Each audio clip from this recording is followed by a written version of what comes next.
সারা রাজ্য জুড়ে একটা আতঙ্কের বাতাবরণ।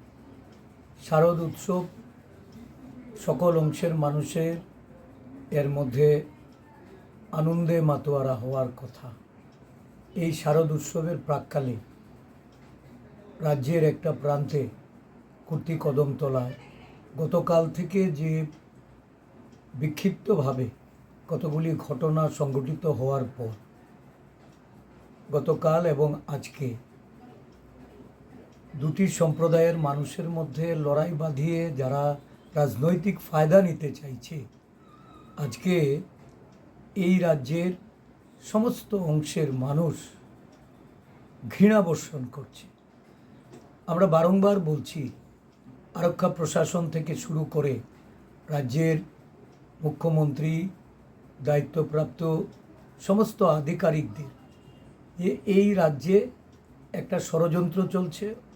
উস্কানি দিয়ে জাতি উপজাতি, কখনো বিভিন্ন ধর্মীয় সংখ্যালঘু থেকে শুরু করে বিভিন্ন জনজাতি গোষ্ঠীর মানুষের মধ্যে একটা লড়াই বাঁধিয়ে রাজনৈতিক মুনাফা লুটার চেষ্টা করছে।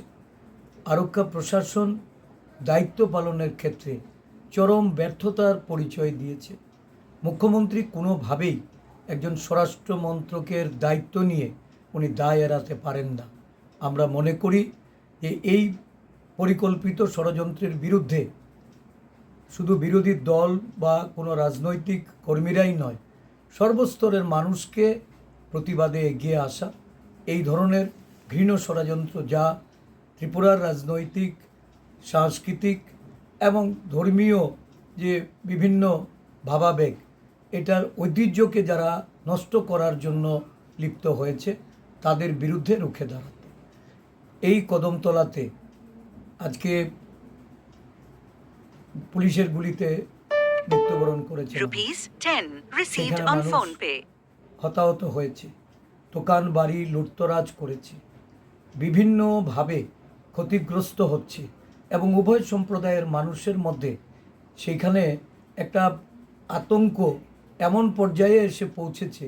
আমরা গতকাল রাত থেকে বিভিন্নভাবে টেলিফোনের মাধ্যমে বিভিন্ন যোগাযোগে আমরা যে ঘটনাগুলি উল্লেখ হয়েছে বা জানতে পেরেছি, এটা সত্যিই ভয়াবহ। পুলিশের ব্যর্থতা এটা নজিরবিহীন। আমি অবিলম্বে আরক্ষা প্রশাসনের দায়িত্বপ্রাপ্ত যারা আছেন তাদের কাছে আমি অনুরোধ রাখছি যে এই ঘটনা অবিলম্বে এটা বন্ধ হোক। আমাদের ধর্মনগরের নেতৃবৃন্দরা যোগাযোগ করেছেন, তারা ইতিমধ্যে সেখানকার যে জেলা পুলিশ সুপার, ওনার সঙ্গে কথা বলেছেন, ওনার অফিস অভিমুখে যাচ্ছেন। আমরা শান্তি সম্প্রীতি বজায় রাখার জন্য দলের পক্ষ থেকে এই ভূমিকায় আমরা থাকব এবং সর্ব অংশের মানুষকে বলবো যে আপনারা শান্তি বজায় রাখুন, শান্তির পথে হাঁটুন, সম্প্রীতি অটুট রাখার চেষ্টা করুন। কোনো ধরনের প্ররোচনায় ফাঁদে আপনারা পা দেবেন না।